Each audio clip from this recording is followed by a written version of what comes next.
You want me to have gigs or? No, you can fire fine right about there is good. Now I don't need you to throw it hard. You just got to. I just want to see what your motion looks like as you do it.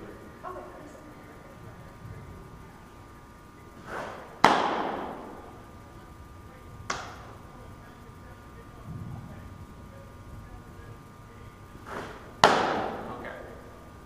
Next pitch. Freeze after you throw it. Okay. Do you like this ball? There's no seams on it. 80 stars. What's that? They're 80 stars. Is that what you guys play with up at home? Quite a bit around the Tulsa area and stuff like that. You see a lot of 80 stars. So we just try to duplicate what they've got. It's like playing with a cue ball. Yeah. No seams. Freeze. Okay. Now, look at your hips. Look at your body right now. Okay. You're still facing third base. Okay. Now, what I want you to do is I want you to think of how a baseball pitcher throws the ball. Okay. Now, let me back up and say I've never played a game of baseball at all. Okay. I grew up pitching like this, same as you. Okay. But everybody can relate to what a baseball pitcher looks like. Okay.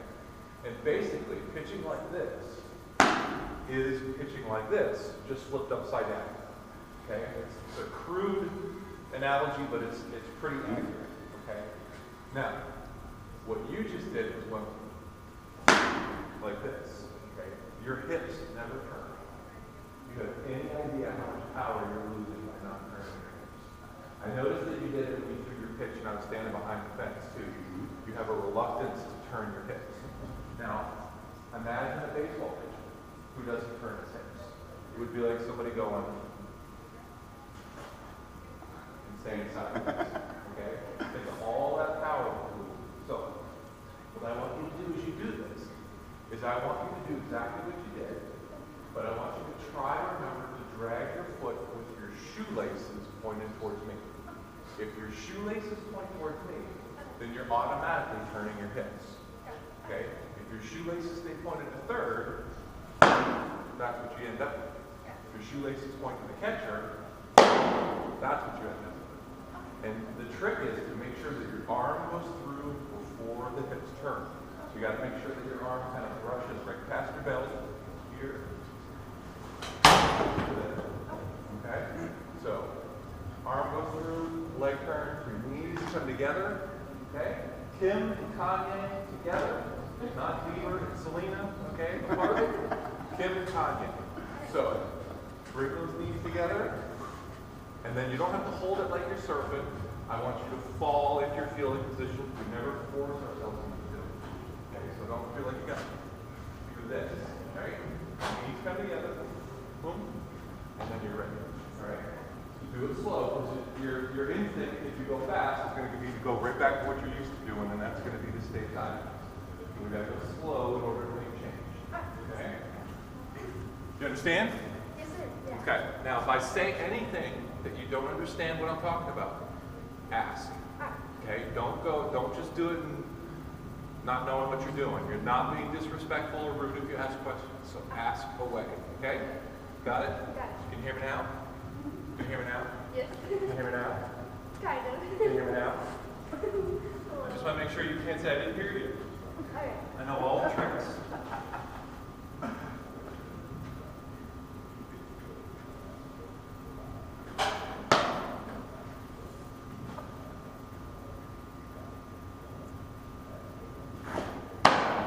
Okay, see? It's hard to make the transition. I'm going to give you homework to help you, so don't sweat it. Don't think oh my God, I'm never going to remember. I'll give you homework on what you have to work on the most. But this is going to add a significant amount of power to your pitch when you incorporate this with your body. We took away the closing about 2 years ago because she tended to come through really early on the hip. And just to get the mechanics of coming across the body, I kind of stopped her from closing on it. Okay. But didn't realize the power significance of Yeah. getting the hip to come through. Yeah, try swinging the bat without turning. Yeah, I can't. Yeah.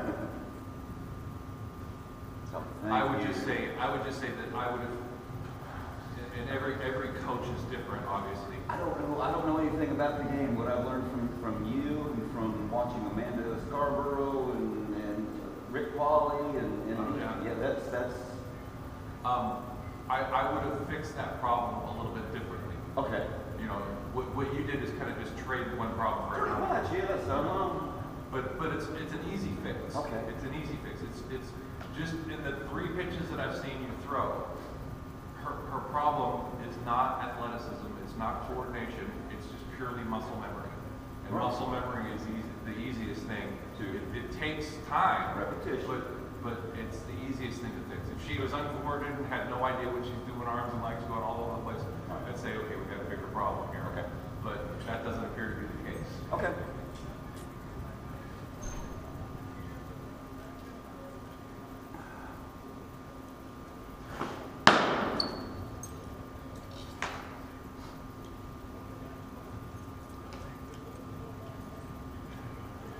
You guys came down last night, or?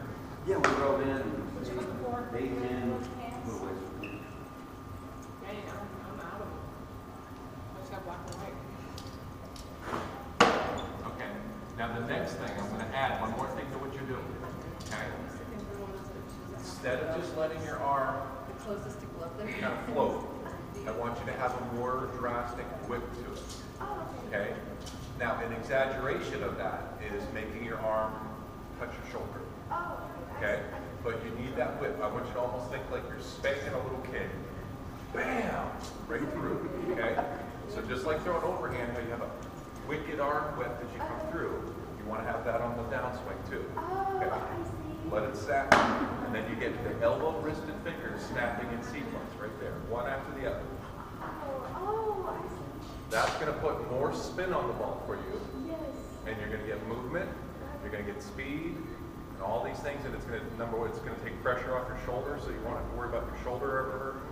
So we're just going to take everything that's going on in here, we're going to dispense it through the rest of the arm. Loose arm, loose arm. That's awesome. Yeah, I see how that'll create more whip.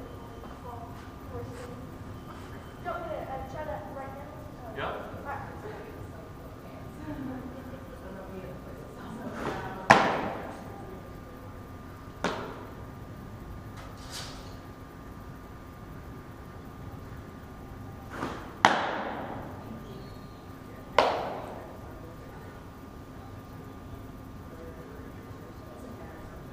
Okay. You're doing a little bit better with the arm. You've gone back to doing the thing with the foot.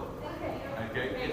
It's okay. I'm pointing it out to you only because I want you to be able to feel it when you do it and when you don't do it. Okay? It's really hard when somebody you never met before starts throwing things at you, telling you try this, try this, try this, and you're not used to doing it. Okay? So just take your time. Okay? Now let's make it even a little bit simpler for you. Let's, instead of going half motion, let's go in a circle. Start sideways and do it in a circle, okay? Because that's the key position. When you start straight, and then as you step out, you turn into this position. So I want you to get as comfortable as you can be in that sideways circle position, okay? So you're here, close and whip.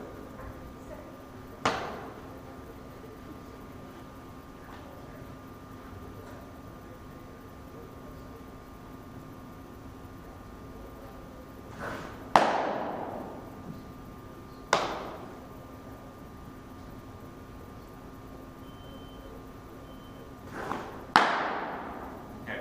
Now, do you know why the pitches are coming over here? Because my hand, it went there was like late. No. When the ball goes to this side, it's because your shoulder was turned too soon. Oh, Okay? So if I turn my shoulder prematurely, look where it's going to go. It's going to go over there. If I throw over there, it means my arm wasn't tight to my body. Now the arm not being tight to the body can mean that she either turned her hips too quick or she simply had a gap between her arm and her body. Okay? But eventually, you should reach a point where you throw straight over top of the target, just like this, okay? And you should be able to go and throw straight over top of the target. It shouldn't matter if you threw in front of you or from behind you. If your body is straight, the ball should be straight. If you're not straight, you try to do that, you're going to throw the ball right up your butt. Okay? That's what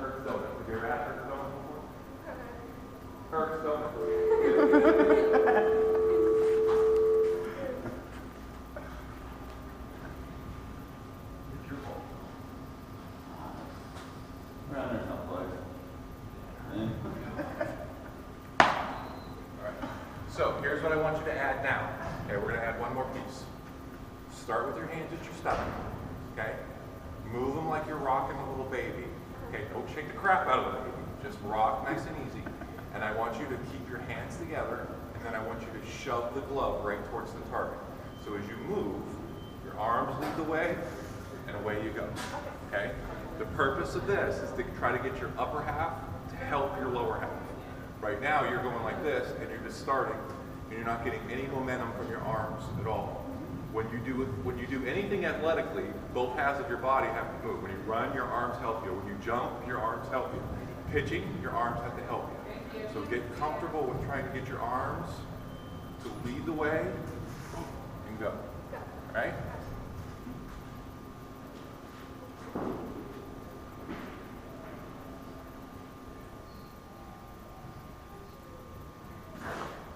Very good. Forgot the foot though, right? Yeah. Yeah, don't worry.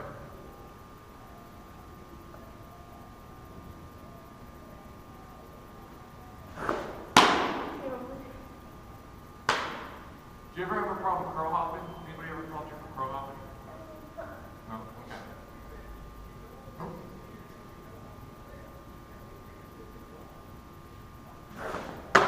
Good. Now your spin is phenomenal. You get great spin on the ball. Oh, really sick. I feel it rolling my fingers really well.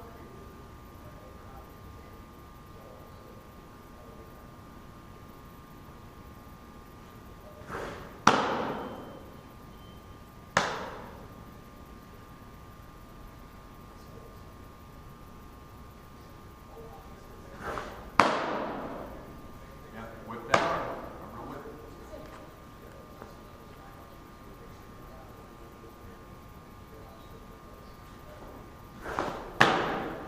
Okay. Listen, you're gonna throw bad pitches. Okay, pitches that didn't go where you wanted to. I don't care that you throw bad pitches. What I care about is you being able to tell me why it was a bad pitch. What did I do wrong? That's the key, because self-correction is the key. When you're out there in the circle, you're all alone, okay? And so you got to be able to fix what's broken on your own. Oh, everybody yelling, throw strikes, do this, do that, do that. Like you're not trying to throw strikes. Of course you're trying to throw strikes, you idiots. But you got to know what went wrong and how to fix it. So if you pull it over here, just say, I got to stay sideways a little bit longer, and then fix the next one, okay? There's always a next pitch, so just remember that. There's always a next pitch, fix the next one, make the next one better. Don't worry, don't dwell on the last one. You don't seem like you don't strike me as the type that you dwell on bad pitches. You seem too chipper and happy for that.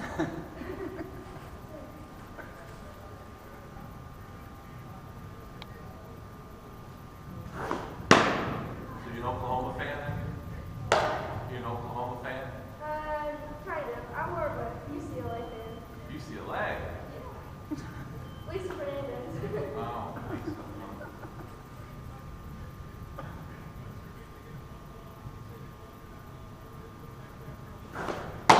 You ever met her? A bunch of my family members have. You know she herds puppies. Did you know that? Really? Yeah. Yep. She shades kittens and puts them out in the snow. She's horrible. Her and Jenny Finch both. Okay,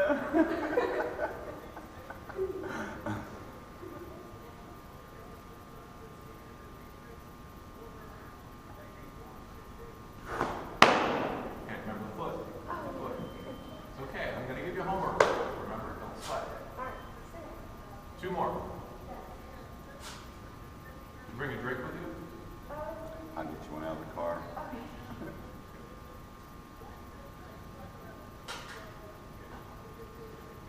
Okay, turn in your shoulders too quick, right? Okay, got it. As you come towards me, try to hide your back shoulder as long as you can. Because if you pull that shoulder too soon, I'm going to be able to see the back shoulder. I want you to be sideways as long as possible.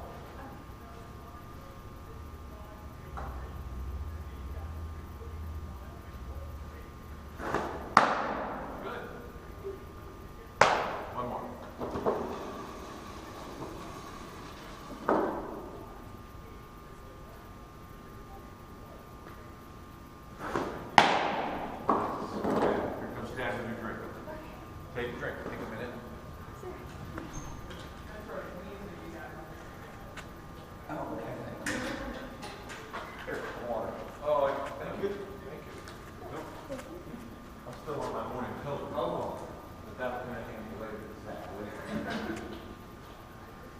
you're working out and you're pitching with dad or catcher or pitching up against the wall, whatever you do, it's a good idea to every 15 minutes or so take a drink, just to refresh your brain, reset your clock, come back out. There's a general rule of thumb, and it's some it's a little bit higher, some it's a little bit lower, but you get a minute of attention span per year of age. Okay, and so I realize this is new right now, and you're having fun, and it's novelty, and it's easy to stay focused. But as you know, and if you're honest, you're going to admit this. Pitching practice can get boring. It gets boring practicing pitching, and if you're just going through the motions because you're bored after 20 minutes, you're not really working on anything. You're just going through the motions. So I always try to treat practice kind of like a game. You know, you throw for 10, 15 minutes, stop for a minute, just take a drink. Like you got your 3 outs, and you go back out, and you're going to be much more refreshed and able to focus on the next challenge ahead of you. So, you know, kind of keep that in mind, that don't just keep pitching and pitching and pitching. Nobody pitches for 45 minutes straight. Unless you're having the worst inning of your life, you're not pitching for 45 minutes straight.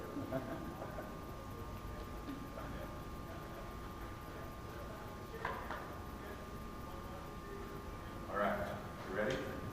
Now, have you ever done the walkthrough pitch before, where you walk into it? Okay. Now I'm going to do it.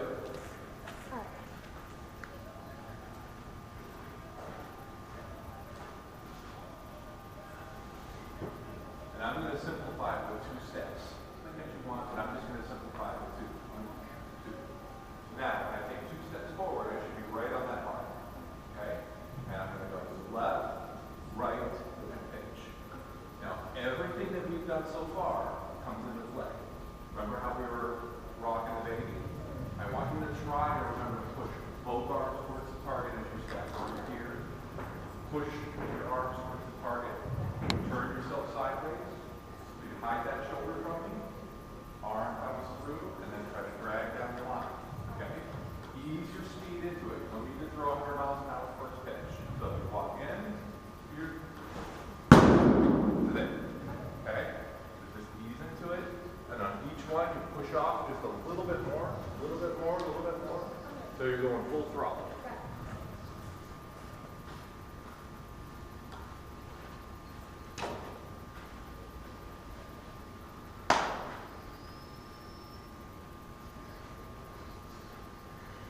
You guys play your high school ball at her? Yes, yeah, we did. Ball at her. Mm-hmm. Was she a freshman? No, she goes to one of the rural schools, so she's 8th grade, so she'll be going to the junior high next year. Oh, okay.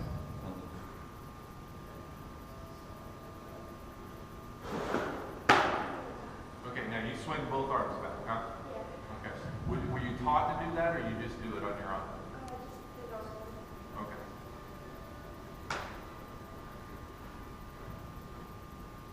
Told her you may work on changing that. We've talked about pulling that glove off to the same side. Yeah.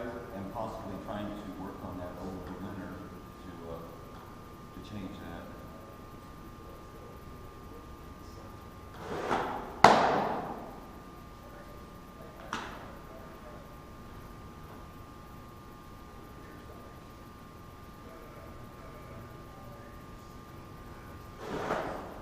Okay. Let me ask you a question. Have you ever noticed, do you pay attention to the ball after you throw it, or do you just throw it and kind of not look at it? I think it's in. Okay. Have you noticed that a lot of your pitches come in and drop? Yeah. Do you know why that is? Because I get a lot of silver. Could you get what? A lot of silver. It's because you're learning how to throw a drop, and you don't even realize that you're throwing a drop. Oh, really? Does it Okay? have? Now, if I was your pitching coach, okay, I would tell you that fastball is now the F word. You don't say it, you don't think it, don't do it, okay? Okay. Because why would you ever want to throw a pitch that stays straight when you can make it come in and dive like you have now? And you've got really good spin on the ball, so you've already got 9/10 of the battle fought, that you've got a drop action going on your pitch. Yeah. The mistake that a lot of people make is you're throwing a peel drop, okay? The mistake that a lot of people make is they try to tell you that when you throw a peel, you have to step short and pull up on the ball and do all kinds of crazy things. Nothing could be further from the truth, okay? You're throwing a drop without even trying right now. Okay, the pitch is coming in and about halfway, it's starting to bite down. Okay, the harder you throw it, the more whip you get, the sharper the break is going to be. So you want to keep doing exactly what you're doing and forget the word fastball altogether. Some coach tells you that you need to have a fastball, just nod your head and say, okay, and then just throw what you're throwing anyway. All right? But to throw a ball straight is insanity. I mean, if the hitter's up to bat, that's what they're looking for. They're looking to see if they can gauge the trajectory of the ball. If they know that ball isn't going to go down or isn't going to go up, they're going to swing right on that same plane. Boom. And contact, as you know, is not a good thing with the $400 bats and the polycore balls and things like that. So if you can make them miss-hit it or swing and miss, that's even better. Okay? So you've already got the makings of a drop ball. You've already got the makings of a drop ball. So I want you to keep working on what you're doing. And if she throws it and it doesn't go down, in her case, it's just a matter of the fact that she let it go too late. Okay. That's all it is. It's not a matter of, you didn't pull up on it or anything like that. It's a simple matter of trajectory. If she lets it go too late, the trajectory of the ball is going to be up high. She probably, when she throws full speed, throws hard enough that it's going to get to the catcher before it has time to reach its peak and then go down. So if it's flat, it means you're just letting go too late. You just got to try to teach yourself to let it go earlier. A lot of coaches tell you to step short on a drop. And the reason they tell you to step short is they're trying to get you to release the ball earlier. I don't think that you have to step short to teach yourself where to release the ball. You want to make sure that you have that full thrust from your legs because that's where your power comes from. So working on trying to just release the ball right at or before your back leg. We've embraced the philosophies because what you say makes sense in all your videos. 8% of your power is your legs on the pitch. And I firmly believe that. And the other one was that you want every pitch you throw to look like the same pitch. Right. And if we start changing how we work our legs or our upper body or our arm, they're going to start reading those pitches. Eventually, yeah. Eventually, yeah. So that's what mine is all, and that's where she is.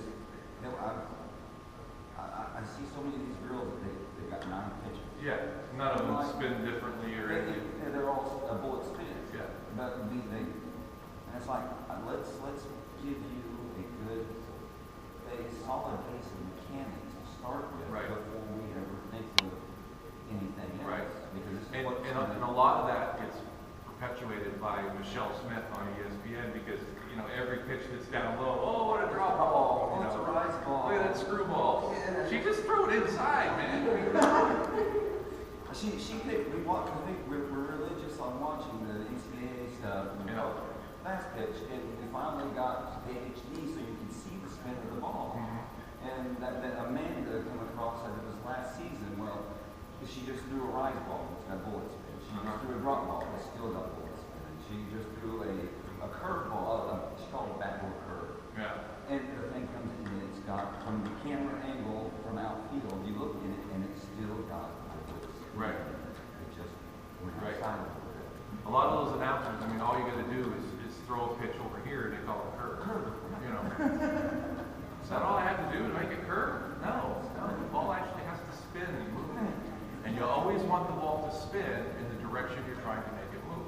Exactly. So if you throw a rise, you need the ball to spin backwards. If you throw a drop, you need it to spin forwards. If you throw a curve, you want it to spin sideways.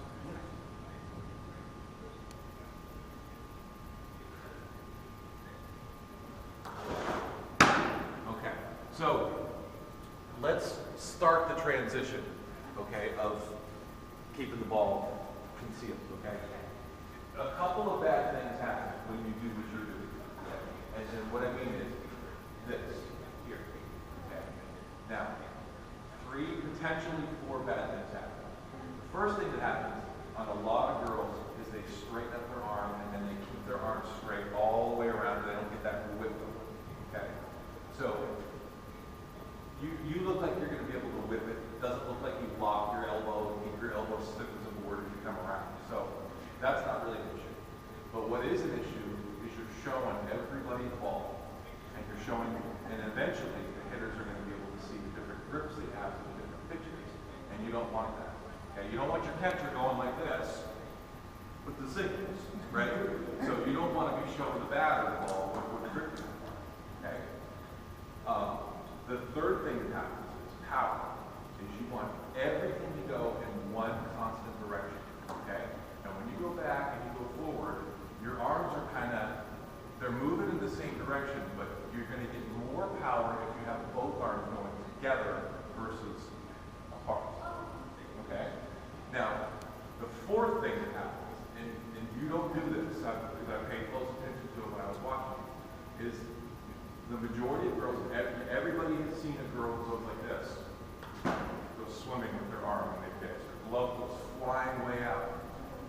99% of the time, that's because once the hands separate, the glove is now free to go swimming, and they'll lose control of their body, and their shoulders open up prematurely, and all kinds of bad things happen. Okay? Now, you do not have to imitate every single thing that I do. Okay? But when I pitch in a game, my motion is very simple. I just start, I get my grip at my side, take a nice deep breath, relax, and then my motion is down, out, forward. Okay? Now, if we try to get you to do that, we might as well tell you to pitch left-handed, because it's going to feel really, really awkward too. Okay? So phase one of getting her to keep the ball on the side is to just make sure that the glove follows the ball. Okay. Don't worry about the hand staying in the glove right now, because if we tried to tell her to keep her hands together, it would totally discombobulate her. So if we can just get her to, instead of going back to this side of the glove, follow the ball over. Okay, that way you're still concealing it a little bit, and you're also getting comfortable with that arm helping both arms move forward. Okay, so here we're going to pitch full motion now. Okay, here both arms go back, your weight goes forward, and then throw those arms out at the target. Okay, can you show me how you put your feet on the rubber? Okay, now look down at your feet. Take a picture of where your feet are. Got it? Okay. All right. Now, the rubber is 24 inches long and 6 inches wide. Your rules are you have to put your feet in contact with the rubber. Nowhere does it say your foot has to be on top of the rubber. Okay? This is the downside of doing lessons indoors, is that we don't have the holes in front we can pen with and stuff. And it can be good to learn and train with it, but it's also bad because, you can pitch like this, and when you get out of the game, all of a sudden it's not flat like this, and you have to learn how to pitch the hole. But the object is you want to make sure that you have as much separation between your toes and your heel as you possibly can. The more separation you have, the more you're going to be able to transfer your weight and get momentum. You can't get that much momentum when your feet are pulled together. Okay? So, in here, let's use some full 6 inches. Put your toe against the back edge. Put your heel right up against the front edge. Okay, now if you're playing the first game of the tournament and the ground is level on the mound, this is a perfectly legal form of pitching as long as you don't go and take a step. Okay? That maximum 6 inches is going to help you gain power, and you're also going to be pushing off the ball with your foot anyway. Your cleats are going to dig into the dirt, you're going to be jumping out. You'll be fine. Okay? If there's a big hole there, you can either try to put your foot as far in front of the hole as you can. You can try to fill in the hole. Most of the time, it's probably like cat litter and you can't tap it down. Or just remember that just because the other pitcher pitches from this spot doesn't mean you have to pitch from that spot. You can move off to the side and make your own holes. Okay?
Do you teach a load with the hands?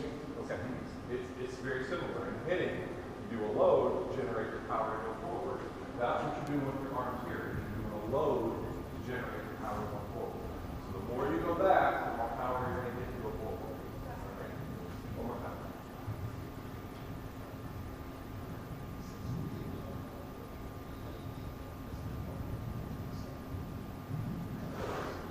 Very good. Very good. All right.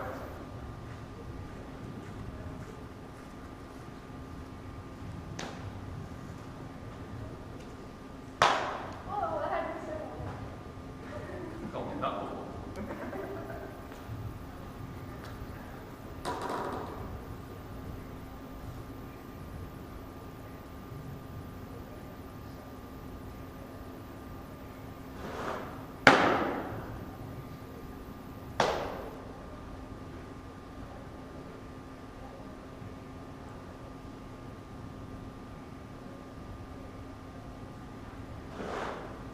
Good. Now one drop nicely too. Good.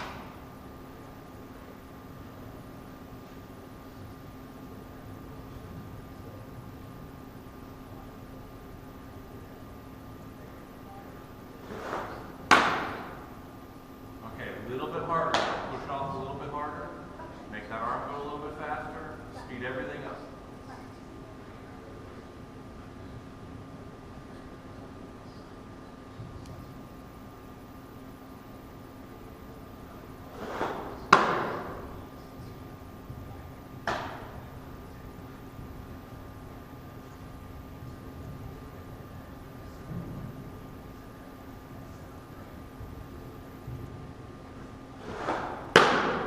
Okay, now, it doesn't look to me like you're falling off to the side anymore.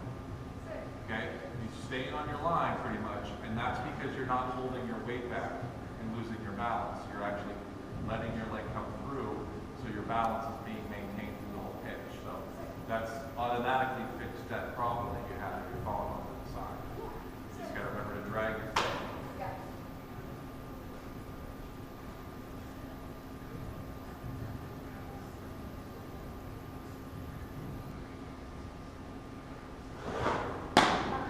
Okay, stay sideways. Stay sideways. So you have Rick Pauling's videos and stuff too? Yes, sir. Yeah. I study between what I can find on YouTube, through the Discuss Fast Pitch. Oh, yeah. So I spend time in there. And I see your posts, Java's, and all those guys. My God, is he complicated though, doesn't he? Oh, boy. We worked through board members' drills. It's okay. Sideways. And I'm just trying to find everything I can Sure. to help support that love of the sport.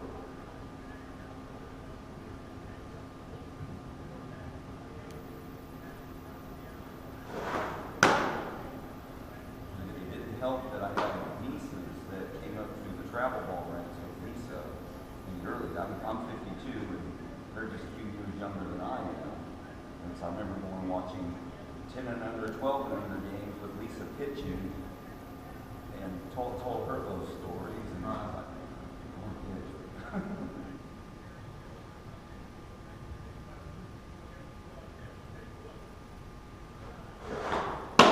Good. Are you from Oklahoma originally? I was born in Los Angeles. Oh, okay. Yes. My mom had family from that part of Oklahoma, and after I got out of the army in 84 or 87, she wanted to move back. I'm like, I'm done with Los Angeles. Let's Yeah. come back to the country.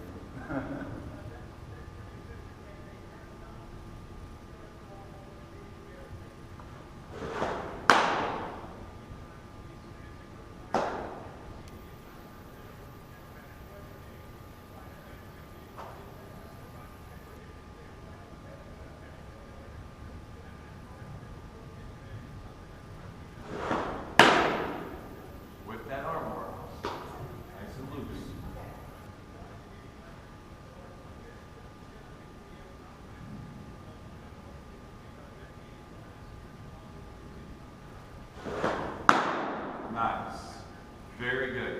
straight down the line. You get a good snap on it. Good.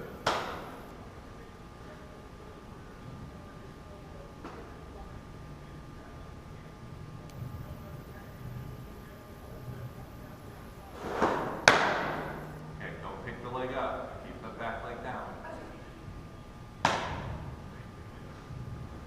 Just remember, I see everything. Everything. I can see you changing your mind. That's how good my eyes are.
I know the 12 o'clock one is. Oh, 12 o'clock. Yes. Okay, there's one more mechanical thing, and it's more of a cosmetic thing than it is mechanical that I want you to think about, okay? You watch games on TV, right? Have you ever noticed that girls on TV, for the most part, are starting off like this? You know why they're doing that?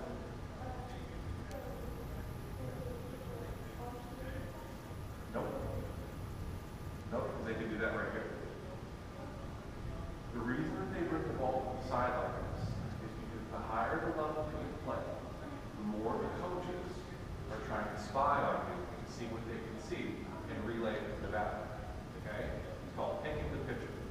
Okay? Now, it's another reason why bringing your hand out of your glove is a good idea, because the batter will call a snapshot view of the ball, and then you can see a snapshot of your knuckle or curl or whatever you do for the pitches.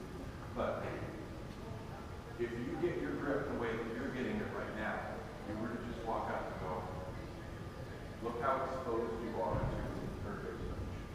Okay? Now, what I do with my own is it doesn't matter if the ball starts in your hand or in your glove.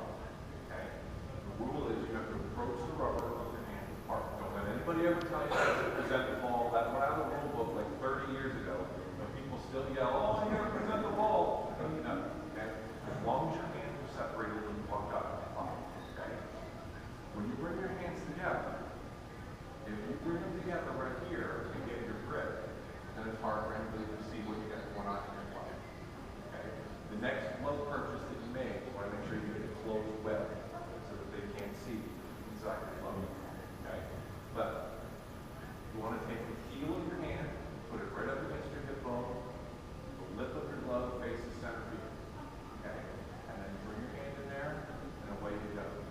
Now, a lot of these idiots that you see on TV, they go so far and they twist like this, and they're so worried about that third base coach that they forget that they twist, that the first base coach can just look right behind and see what they got going on. You don't need to twist, because if you twist, then you have to untwist, then you might have something else going on. Okay? The less movement you make, the better. Okay? So, what you can do is you can start with your glove like this, and then that's where you bring your hands together. Bring your hand in the glove, don't keep it on the side. Keep it in the glove, facing center field, open the glove here, and then from there, you can go back and go forward. Okay? Eye the ball a little bit more. All right?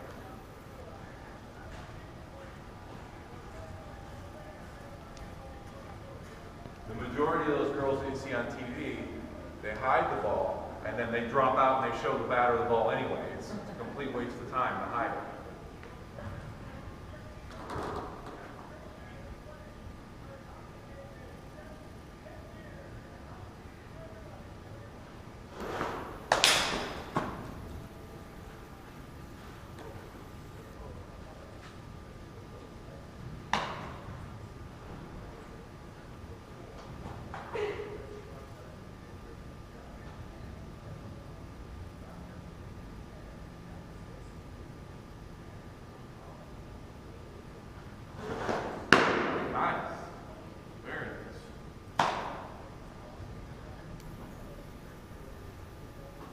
2 more. Now, you've never started on a rise ball at all? Okay.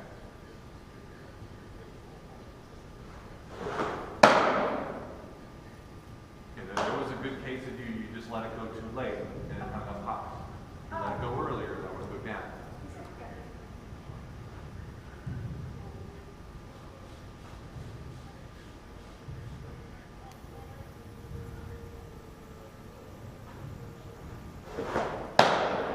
Okay, one more. Alright.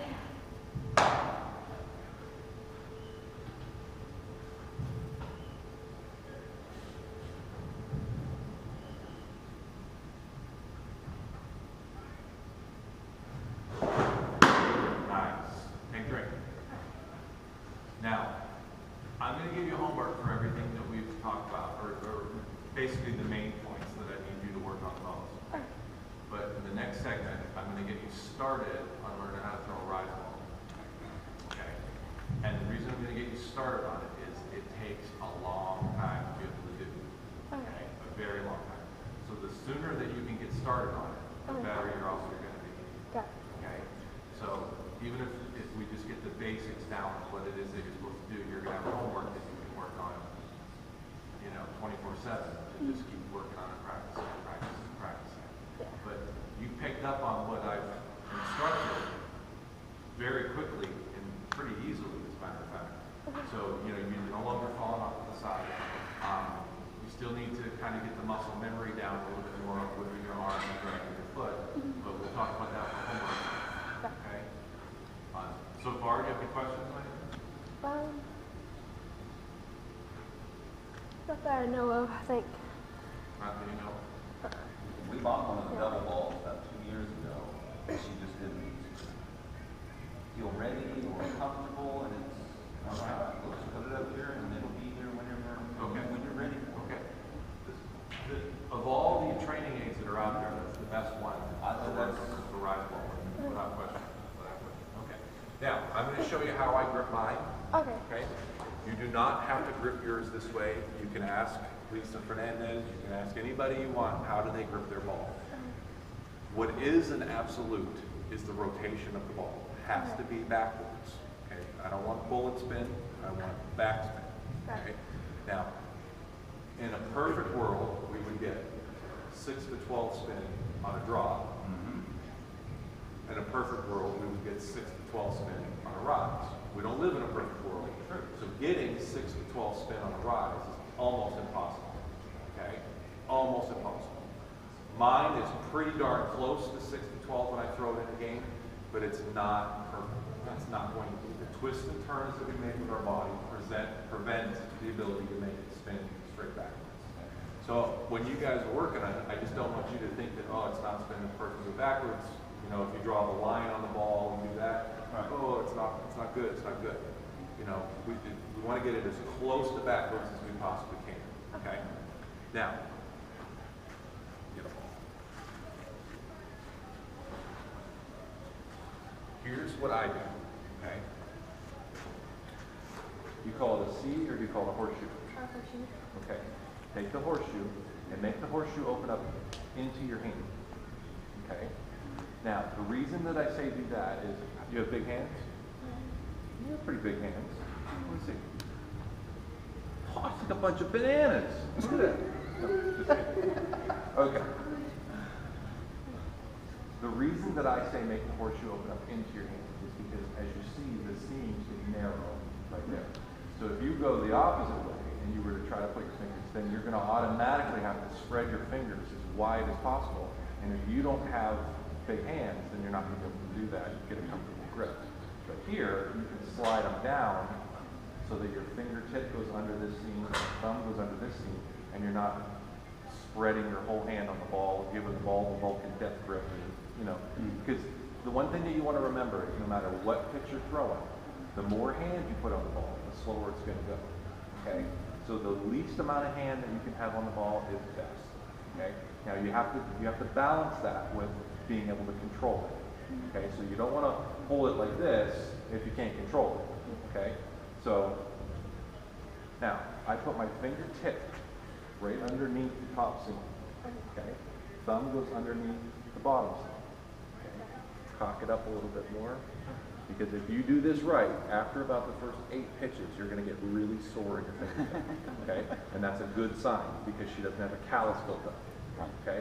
So the more you practice it, the more you're going to get a callus built up. I would also recommend if she's going to start to get a rise ball, start carrying super glue in your bag. Yes, we already do. Okay? Because if you know if your nail starts to split or you start to feel a blister, okay? Now make sure the glue dries before you grab the ball. Okay? All right. Now, as you can see, my hand is ginormous. So I can split my fingers right here. You can't do that. You're more like this. That's okay. These two remain the keys to the pitch. Okay? Now, somewhere along the way, I'm guessing that you've seen the video or heard somebody speak on a rise ball and they told you it's like turning a doorknob. Have you ever heard that expression? Yeah. That is probably the worst analogy that you can possibly make for throwing a rise ball. Shattered my world. Because that is going to promote bullet spin. If you turn your wrist, bullet spin is going to occur. We don't want to turn the wrist. We want the wrist to snap underneath the ball. That makes sense. So, instead of thinking of it like a doorknob, I prefer to think of it like a light bulb. Twist the light bulb just with your fingertips to make it spin. And that's what we're going to do here, is we're going to just try to spin the ball. The trick, this is the hard part, the trick is to keep your thumb pointed at third base. Okay? My fingertip pushes straight underneath the ball at the very same time as I roll my thumb. Okay. So as I roll my thumb behind the ball, I push. And that's why I use a fingertip, is it gives me one central pressure point that I push from. And then, whichever way your finger points is the way the ball spins. So if I mess it up and I point my finger over there, look at how it's going to spin. Okay? If I do it right, look how it just spun. Okay? So the key is to make sure that the thumb points to third base. Now, bullet spin occurs when she doesn't keep the thumb pointed to third and lets the thumb go sideways, points it to the catcher. Okay? You want to jump in? I'll throw one to you, nice and easy, and I'll show you the spin. Come on back here. I try to apply that turn the doorknob analogy. I try to be able to duplicate what I hear. I'm not a pitcher, but I can duplicate some things. Right. And I always end up with bullet spin, turning the doorknob. Right, because you're turning your thumb towards the target. Right. Okay. So here's backspin. I like that. Can you see how it spins? Yes. Now, in a perfect world, again, my drop is going to spin straight forward. Yes. And then my rise is going to spin straight backwards. I like that. So out of my hand, I don't want the batter to be able to tell which way the ball's spinning. Right. Okay? Exactly. That's in a perfect world. Yes. Now, if I turn my wrist, I'm going to get bullet spin. Okay? And that requires you to let it go late so that it angles up. Okay? We still want to let it go a little bit later to help the trajectory of the ball and rise, but we've got to make sure that we get that spin in the right direction, which is what prevents it from going down. And actually, whether you believe the rise actually goes up or you don't, the one thing that everybody is consistent on is that the spin is important. Right. Okay? So back spin, just like that. Okay? And then the funny thing is a curveball is the exact same thing as a rise ball. It's just thrown sideways. Right. So instead of pointing my finger up, point my finger sideways, and I'm going to be able to make the ball curve. Okay? Do you see that? Nice. So, all right. So what we're going to do is you're going to put your ball down, and we're going to throw a double ball. All right. Now, when you throw with the double ball, what you do is you grab the bottom ball. Doesn't matter which one's the bottom ball. You can make the bottom ball either one. But get the grip that I just showed you. Okay. And then as you come down, what makes this effective, if I can snap it to you real Yes. nice and easy. You don't need to sit down. Okay. The weight of the top ball held underneath the bottom ball. And if you don't get both balls going, then you don't have backspin. That's backspin on a rise ball right there, okay? Spin, just like that. Now, you want to make sure that your finger points up when you're done. So it's helpful if you say, Bill's number one when you throw. Okay? So you can say, Bill's number one. Bill's number one. Look at that. Make sure you use this finger. Don't use the other one. Okay? So remember, the top ball goes into the gap in your hand here. Yep. All right. Now, I want you to throw a couple to me, and I just want you to go half up and down. Half like that. Let's see what we got.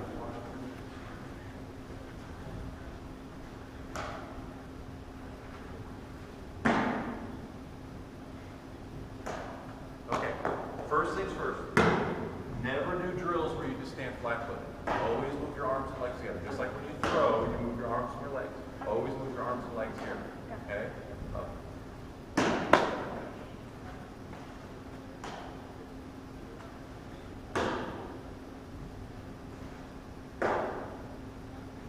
From thumb to third, whip underneath. Use that elbow.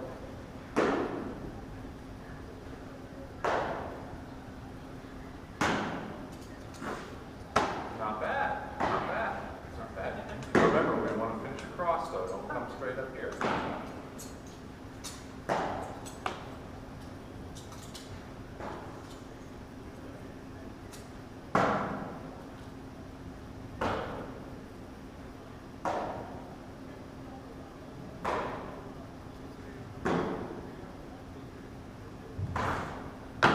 Nice job.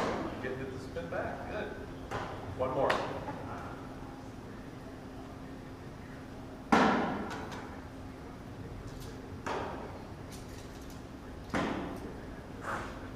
Very good. Okay, try your ball. Okay.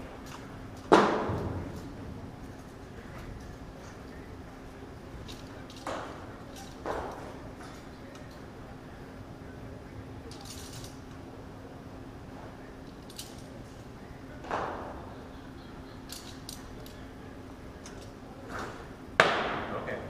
Now, what you did is you stopped and you spun your wrist. You didn't whip underneath using the elbow, wrist, and fingers. Okay? Don't stop that hand. Under.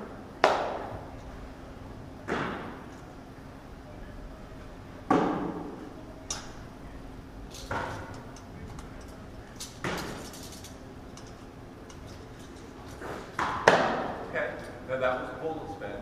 And now remember, all that means is that you roll the thumb over the side instead of over the back. Okay? So most people, when they start learning how to throw the rise, they end up with kind of almost like a knuckleball because they don't understand the twist. She understands the twist. She's just doing it too much with this as opposed to the elbow. Okay. The elbow takes over, then the wrist can't turn because of the way the kinetic chain breaks. If she snaps her elbow, whips her elbow, the wrist has to follow the elbow. So then it won't. Right now, you're not using your elbow very much, and you're allowing the wrist to take over. And the wrist is the doom of the rise perch.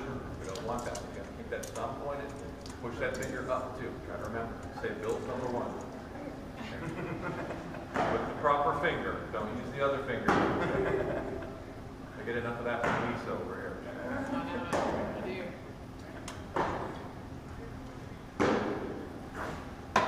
Okay, now can you feel it in your fingertip at all yet? Two more. Your top home.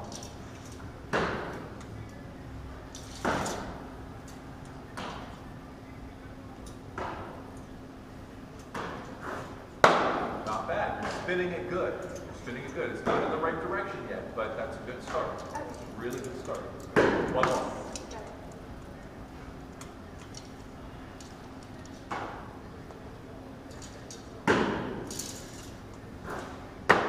Okay. What would probably help it a little bit is if you didn't stop right here. You keep, and that's just an indication that you're using your wrist, because then she's not stopping it. She's not using the elbow to follow through. Okay. But so come down here. Homework-wise for the rise. Okay. when you're riding in the car, when you're studying home from school, when you're watching a movie or anything like that, take a ball and just get your grip and just practice spinning it just like this, or just like that. That's the action. When you're done, you have it done. Okay? Roll the thumb, push the fingers, just like that. And that's going to help build up the talent on the fingertip as well. Just like this. Just like that. Okay. Now, mechanically, your homework is to get that elbow snap going. So I want you to play a lot of catch with yourself. Okay? Put your glove on and just sit there and whip it right in your glove.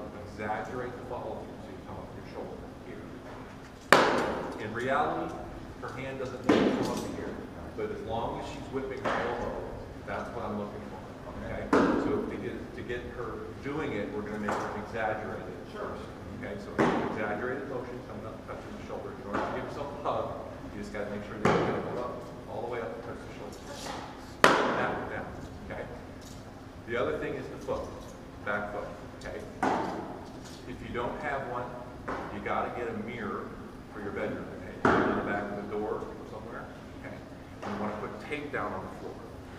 And what you do is you just practice either up together, down together, or doing the circles, and drag your toe right down the tape. Put some tape on the floor and drag it down. And when you're watching yourself in a mirror, you'll be able to see exactly what it is that you're trying to do and when you don't do it. So put some tape down, step, drag, and away you go. Okay? Now, I'm a realist. So if I said to you, I want you to practice this an hour a day, you'd be like, I got school, I got boys, and I got to watch The Walking Dead, and I got this, and I got that. But if you practice this stuff, this muscle memory exercise, for 10 minutes a day, you'll have it. Just like that. Because that's all it is right now, is just muscle memory, knowing what to do, training your body to do it. Okay? Work on that whip, and work on that drag. And if you get good enough, you can do both. Throw socks towards the mirror if you want to. Socks, and then drag in that toe. Tiptoe down, laces forward. Okay? Questions? Okay, I'm going to just make sure I have the right, it's like Yep, you want to kind of maybe pull your thumb back just a little bit. And that finger pushes on that thumb pulls over on that. Okay, so when you're sitting there, put your hand under the ball, and then just roll the thumb and push the finger.